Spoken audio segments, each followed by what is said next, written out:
Ferrari 296. That was until the previous owner crashed it. Alongside the visible crash damage and months of careful rebuilding, the biggest shock was that the car simply refused to come back to life. Mat Armstrong had already poured immense time, effort, and money into restoring a wrecked Ferrari 296 GTB, including spending roughly $24,000 on a brand new hybrid battery. Yet the car still would not start. After everything had been reassembled using genuine parts and meticulous attention to detail, logic suggested it should have worked. Instead, it sat silent. When he approached Ferrari for help, they did respond, but only under a condition that was effectively impossible to meet.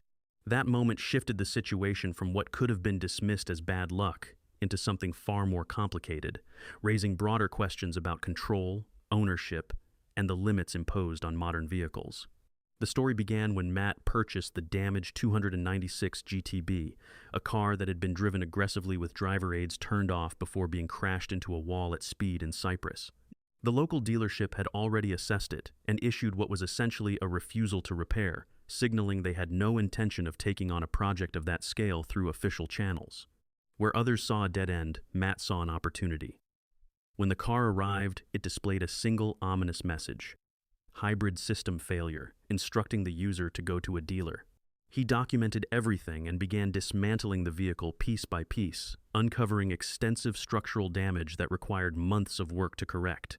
Genuine second-hand Ferrari panels were sourced, structural elements were carefully welded back into alignment, and the car slowly began to resemble its former self again. Throughout the process, everything was filmed and shared publicly. This wasn't a hidden rebuild or a quiet restoration. It was transparent from start to finish. At one stage, Mat began ordering genuine racing components from Ferrari's own parts network, specifically parts associated with the Ferrari 296 Challenge, a track-focused machine built without the hybrid system of the road car. The orders initially went through without issue, and parts began arriving. But midway through the process, Ferrari intervened. They flagged the car's chassis number and abruptly canceled any further orders, stating that the parts being requested did not match the vehicle's original specification. Ironically, the parts already delivered remained installed, leaving Mat in a situation where the build had shifted direction but without official support to complete it. Meanwhile, the original hybrid fault still lingered unresolved. Given the severity of the crash, the battery seemed like the obvious culprit.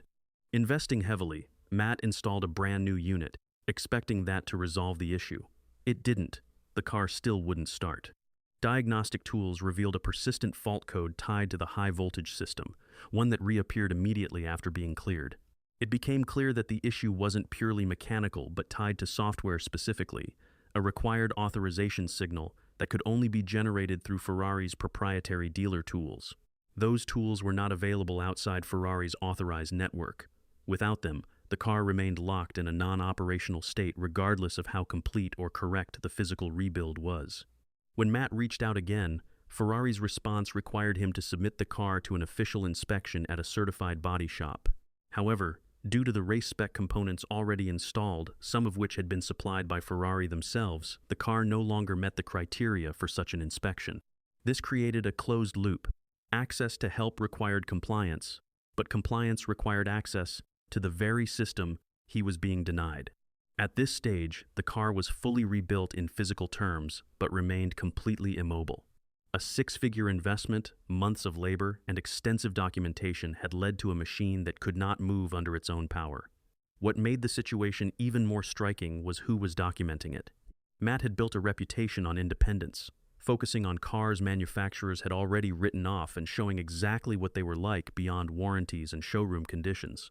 His audience had grown to millions precisely because nothing was staged or hidden.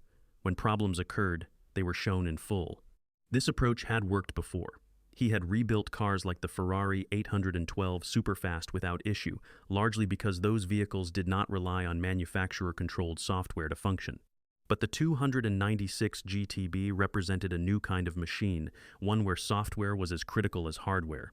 Starting the car required authorization from Ferrari's systems, meaning that even a perfectly rebuilt vehicle could remain unusable without manufacturer cooperation. This revealed something deeper about how modern high-performance cars are designed. While the physical components can be repaired or replaced by skilled individuals, the software governing them is tightly controlled. In traditional cars, fixing a problem involves identifying the faulty part and replacing it. In newer systems, that process often requires digital approval.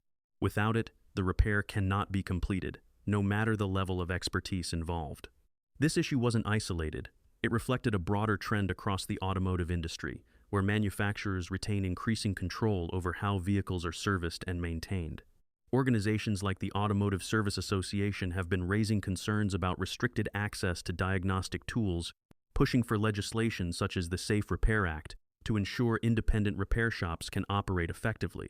However, without such laws in place, manufacturers maintain full control over these systems. Matt's experience made this abstract issue tangible. It wasn't just a policy debate, it was a real car, a real investment, and a real barrier preventing it from functioning. The situation echoed similar challenges he faced with Bugatti, where access to parts and repairs was also tightly controlled. In those cases, he managed to work around the restrictions through ingenuity and external expertise, but the Ferrari's software lock proved far more difficult to bypass. At the same time, the financial side of owning such a car added another layer. The 296 GTB had been positioned not just as a vehicle but as part of a broader ecosystem of brand loyalty, where ownership could influence access to future, more exclusive models. Yet the market told a different story. Values dropped significantly, with some owners experiencing steep depreciation in a short period. Meanwhile, other models like the Ferrari 488 Pista Spider appreciated, highlighting a shift in how the market perceived these hybrid models. All of this combined into a larger question about ownership. Legally, buyers own their cars, but if a manufacturer can prevent a vehicle from operating through software, that ownership becomes conditional. It's not about fraud or broken contracts, it's about leverage. The manufacturer sets the terms not just at the point of sale but long after, through systems that control whether the car can function. What Matt ultimately created wasn't just a rebuild series, it was a case study. A fully documented example of how modern systems can limit what owners can do with their own property. And while this story centered on a high-end supercar, the implications extend far beyond that segment.